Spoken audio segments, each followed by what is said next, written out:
Bonjour, nous sommes ici pour le tirage du dimanche 4 décembre. Bon, et oh non, non, tu restes à ta place.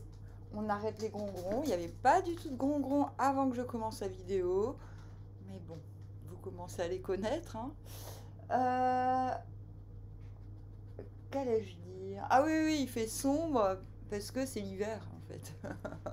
Tout simplement. Je fais quoi? Je vais quand même essayer, je vais quand même ouvrir un petit peu le.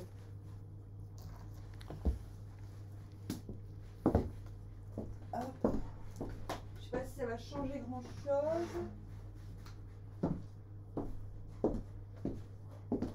Hop.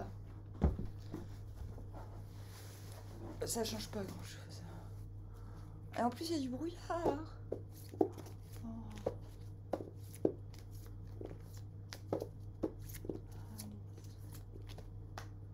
Hop. Roi de cornes, de coupe.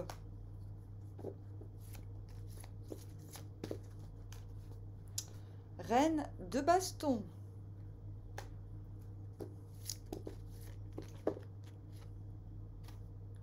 Valet de cornes. Valet de coupe.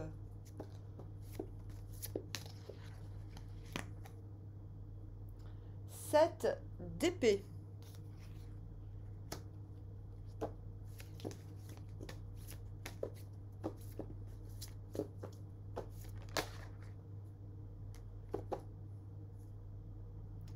Cinq de denier. C'est marrant, on a des cartes très lumineuses en haut. Le hiérophante. Bon, ils disent hiérophante, mais le H n'est pas une voyelle. Voyons. Nous venons de la reine de bouclier.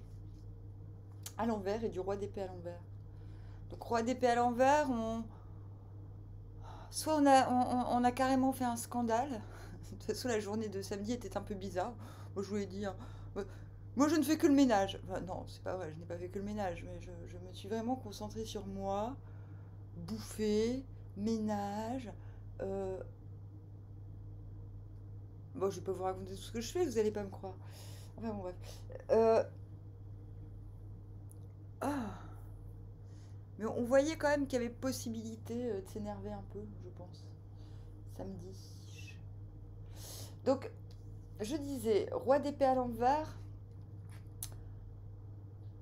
c'est quand il faut dégainer l'épée et qu'on sait très bien que si on la dégaine, ben, on perd un petit peu de sa superbe. C'est-à-dire que le roi d'épée, on le craint tellement parce que il a c'est le tilt-top du mental, hein. C'est-à-dire on se dit non mais lui on peut pas la lui faire à l'envers parce que sinon c'est mort quoi. Et quand il doit dégainer, ça veut dire qu'il a mal jaugé, qu'il a mal jugé. Du coup, c'est un petit peu la teon, quoi. La teon, c'est la honte à l'envers. C'est pour ça qu'on conseille, dans la situation du roi d'épée à l'envers, de ne pas faire cette drama queen.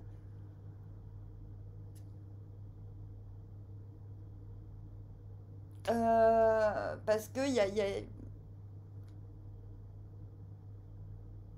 une perte de confiance en soi, en fait. Quand le roi d'épée est à l'envers, il a plus trop confiance en son jugement. Donc cela peut vouloir dire que vous avez tranché une tête, des têtes, mais ça peut aussi vouloir dire que vous ne l'avez pas fait, mais que du coup, il y a eu quand même une petite perte de confiance en soi, même si théoriquement, quand on est roi d'épée, les choses se remettent dans l'ordre assez rapidement. Euh, Reine de bouclier à l'envers, on l'avait vu dans le tirage de samedi. Euh, il me semble. Bah, c'est un petit peu quand on fait le ménage. C'est un petit peu quand on fait la place pour on fait de la place pour ce qui doit être fait en fait. Donc c'est pas forcément le ménage j'extrapole. Euh, Il y a une prise de conscience que les denrées vont réarriver. Il faut préparer l'arrivée des denrées, entre guillemets, quoi. Euh, pourquoi je parle des denrées? Parce que c'est un petit peu le... Oui, c'est un petit peu le garde-manger. Parce que la reine de denier s'occupe des ressources. Donc soit vous faites de la place dans votre tête, soit vous faites de la place dans votre logement. Enfin, il y a quelque chose qui mérite d'être travaillé afin que tout recircule correctement. Donc soit ça veut dire voilà, qu'il y a un accroissement des ressources qui nécessite une réorganisation, soit ça veut dire qu'il y a un affaiblissement des ressources qui nécessite une organisation, quoi qu'il ait. Et on va vers le roi d'épée à l'endroit. Je vous l'ai dit, ça va se remettre dans l'ordre. Ah, je vous l'avais dit. Je vous l'avais dit. Bon, en tout cas, vous démarrez en roi de coupe. Ce que je me demande, c'est qu'est-ce qui vous emmène. Donc, le roi de coupe, c'est simple, il fait le bon, il veut le beau, le bon. Le jugement à l'envers. C'est la carte des Valkyries. Et non pas des vaches qui rient. Donc voilà, vous commencez, vous êtes bien disposé. Parce que vous avez écouté ce que je vous ai dit. C'est-à-dire, non, on fait pas ça drama queen, tout va se remettre dans l'ordre. Parce qu'on, même si on a été roi d'épée à l'envers, on va redevenir à l'endroit. C'est là en plus. Donc, roi de coupe, qu'est-ce qu'il fait le roi de coupe? J'adore. Oui, il y a des dauphins dans le ciel. J'écris un truc qui s'appelle les requins dans le ciel. Le roi de coupe, on vient à lui, c'est un petit peu le roi qui s'assoit contre un arbre et puis il reçoit le peuple malade, le peuple indigent, et puis il leur donne des conseils, il leur donne des gâteaux, des bonbons. C'est Marie-Antoinette qui dit « Donnez-leur de la brioche !» C'est ça le roi de coupe. Non, je ne suis pas en train de me moquer de vous. Et puis après, normalement, si je m'endors pas, je fais des lectures de Vercingétorix. Alors, non, roi de coupe, ça veut dire que... Déjà, le roi de coupe, il a la foi. Il a la foi en lui, donc la confiance est retrouvée. Ce qu'il importe, c'est que tout le monde soit bien, en fait.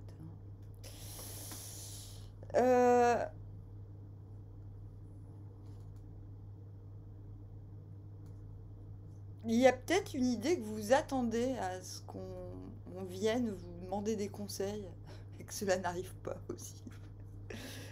Ou je sais pas. Là, je vois pas trop où on va en venir, mais ça va revenir. Ça va aller.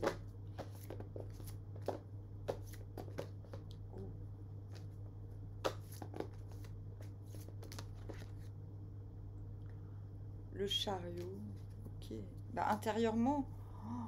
Intérieurement, c'est beau. Hein, jugement à l'envers. Donc, intérieurement, jugement à l'envers, c'est jugement des hommes. Hein, c'est pas le jugement de Dieu. De toute façon, vous l'avez, la foi. Ouais, c'est ça. Vous avez la foi. Donc, la foi, hein, c'est pas. Vous avez la foi en l'absolu, au cosmos, mais je crois que vous n'avez pas du tout confiance aux gens, en fait. C'est ça le problème. C'est comme si, malgré votre posture de roi de coupe, vous disiez, mais je sais pertinemment qu'on veut me la faire à l'envers,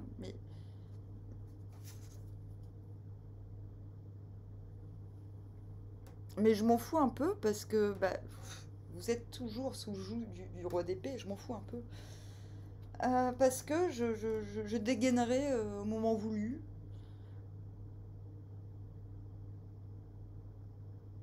Donc intérieurement, vous savez qu'une situation... le jugement, c'est aussi la renaissance. Que quelque chose va obtenir ou non validation des autres, avec des guillemets.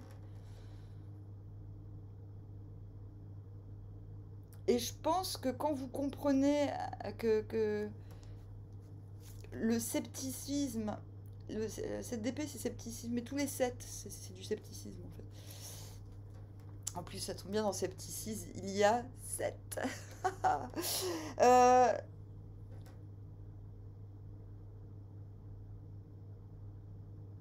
vous comprenez que cette validation de l'extérieur, comme quoi... Ah bah oui, c'est vrai, hier on parlait du nouveau, de la nouveauté qui était dans l'air. Bah du coup, c'est ça, on est vraiment dans la suite, dans la suite. Le jugement, vous savez qu'il n'est pas pour maintenant. Et vous allez rester sceptique. Et vous en avez le droit, parce que vous êtes roi. Donc, scepticisme. On ne le montre pas, par contre. Hein. À l'endroit, non, non. Il est caché. Vous ne montrez pas plus que ça votre scepticisme. Mais c'est ce scepticisme qui vous permet, j'ai envie de dire, d'aller droit au but. Même si cet intérieur, le chariot, c'est la fulgurance. Je pense que demain, en vous basant sur ce scepticisme, justement, sur cette méfiance raisonnée et raisonnable, en vous basant aussi sur ce renouvellement de la confiance, je pense qu'il y a quelque chose qui vous motive énormément intérieurement. Et ça se reflète dans l'extérieur par le biais de la reine de bâton. La reine de bâton, c'est celle qui fait... Et tout le monde comprend ce qu'il faut faire. C'est vous. C'est que ça pile, tout ça. Oh, mais dites rien. J'ai prévu de me coiffer ce soir. Non, mais parce que j'ai des nœuds. Mais laissez tomber, quoi. J'ai ces nœuds. J'ai un petit peu aussi des nœuds au cerveau. Hein. Ça va se calmer. Un peu de repos, ouais. Qu'est-ce qui nous emmène de cette traîne de bâton au 5 de denier? Cavalier d'épée à l'envers. Cavalier d'épée à l'envers. Le cavalier d'épée à l'envers, bah oui, en fait, ce qui vous motive énormément, c'est la liberté. Et donc, pourquoi 5 de denier? Je pense que vous vous méfiez de toute forme d'engagement. Et pourtant, fini par l'hiérophante. Je parle pas d'engagement dans le sens je signe un contrat. Je parle pas de ça.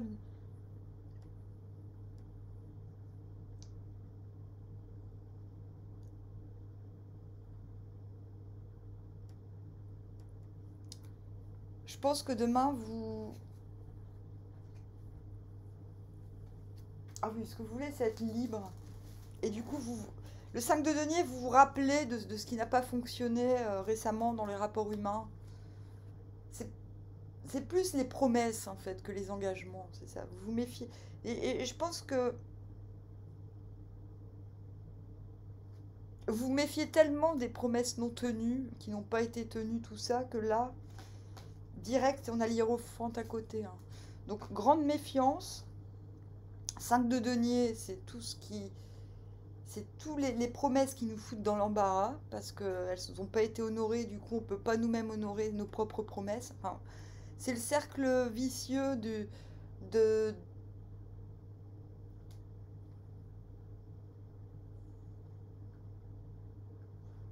ce qui est stérile, en fait, dans les relations d'entraide et d'argent, finalement. Et du coup, je pense que c'est pour ça que, mu par un sentiment profond de liberté, je pense qu'il y a un moment de contemplement de ce que vous ne voulez plus.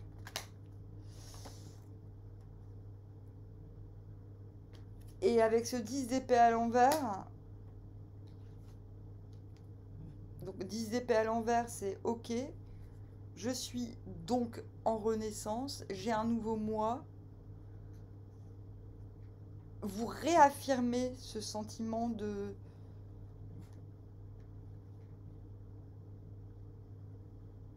je referai plus comme avant. Et du coup, valet de corne, valet de coupe,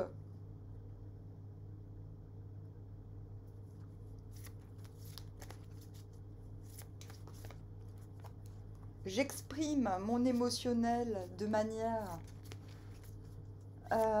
très spontanée, sans retenue.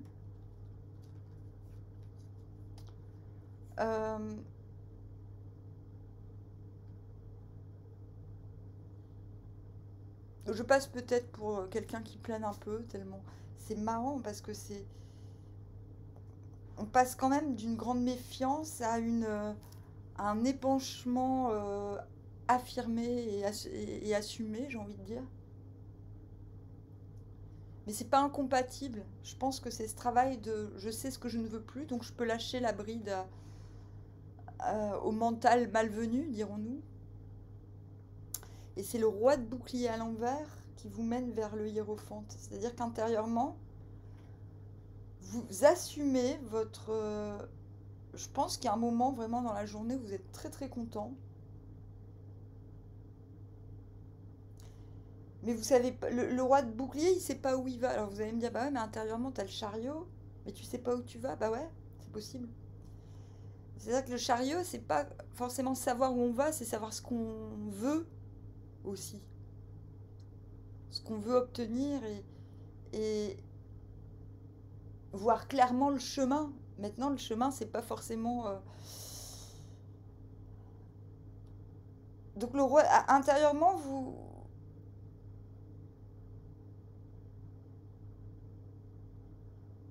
C'est un petit peu comme la reine de Denis à l'envers dont je vous parlais tout à l'heure, qui fait un petit peu de la place dans la matière pour que les choses puissent circuler. Mais là, c'est pas la matière, c'est avec les gens. Vous savez pas trop qui vous allez emmener dans la nouvelle aventure, c'est marrant. Et pourtant, même si vous savez pas trop quoi dire, à qui, à quoi, comment, vous êtes toujours roi de denier. Hein. On a beaucoup de rois quand même demain. Hein.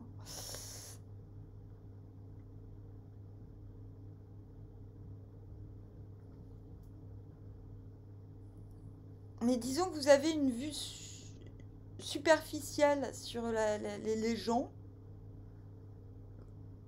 Ah, vous allez me dire, ça veut dire quoi une vue superficielle sur les gens? Je vais vous donner un exemple, je vais essayer.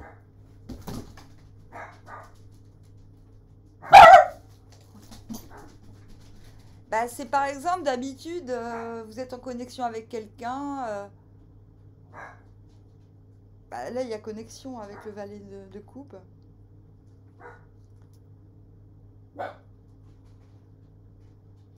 Visiblement, avec le hiérophante, il y a quelque chose de très concret qui est censé s'installer.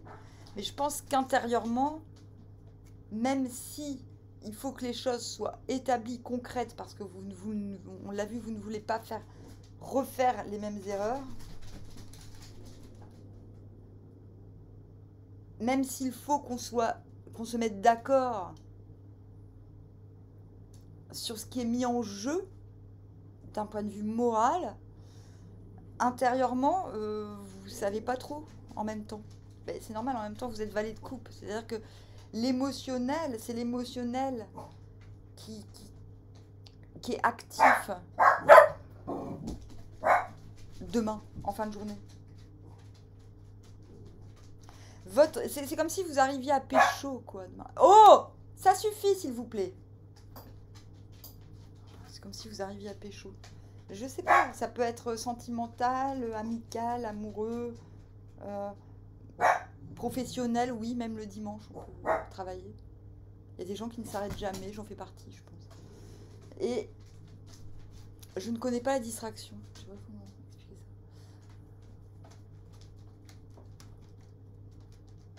En fait, vous arrivez à conclure quelque chose sur les bases de ce que vous ne vouliez plus. Et je pense que du coup, intérieurement, vous êtes un peu paumé avec ce roi de bouclier. C'est-à-dire que même s'il y a de la sincérité dans ce qui se passe, même s'il y a un contentement, parce que quand on signe, entre guillemets, quand on se met d'accord, ça veut dire que la morale est sauve, quelque part. Je pense qu'intérieurement, vous êtes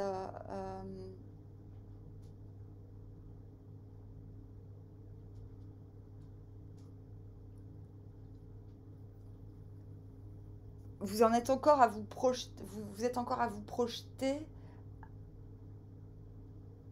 de manière futile dans ce qui est en train de se passer. Et c'est pas une critique, hein. Vous tendez vers le roi d'épée parce que justement, je pense que votre mental a été mis à rude épreuve et que même si quelque chose se conclut, vous n'aurez pas demain l'art de décider. Voilà. Oh. Des fois, c'est un peu laborieux. Mais c'est parce que j'essaye d'être au plus juste. C'est pas... Bon, et puis... Ouais,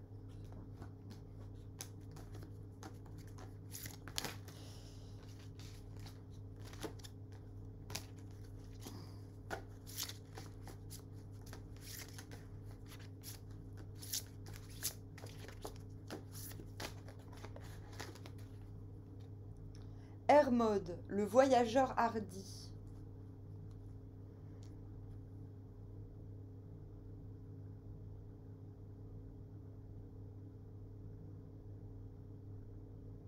C'est marrant parce qu'on le voit. Je sais pas si c'est encore lui qu'on voit tout au fond.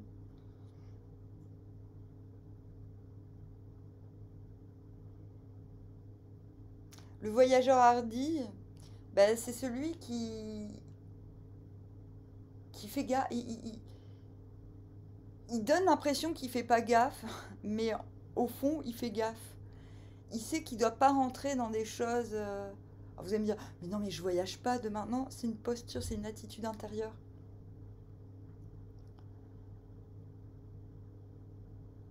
Il faut qu'il ait la foi, sinon on peut pas voyager, sinon on a toujours peur, et le voyage il sert à rien. Et il faut en même temps être consciencieux dans sa moralité pour ne pas... parce que qui dit voyage dit étranger. En tout cas, le Yi King nous parle du voyageur comme cela. Comme le fait de ne pas s'attarder sur des petitesses, de ne pas s'attarder sur des connexions trop familières, par exemple. De ne pas s'attarder sur des histoires, des ragots, des choses qui ne nous concernent pas. Choses qu'on ferait plus facilement chez soi ou dans son univers. Et le voyageur hardi,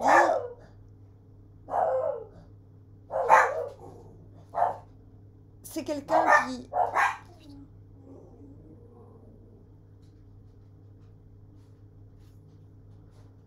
C'est quelqu'un qui ne se soucie pas du qu'en dira-t-on.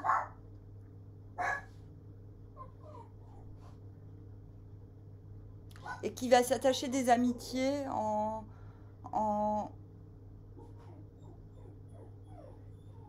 démontrant sa valeur morale. Voilà.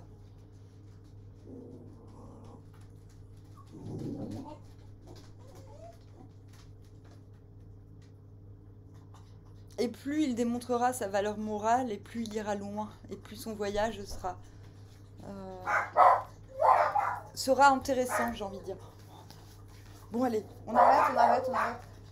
Je pense que quelqu'un a frappé à ma porte. Je vous dis, armoire, à bientôt.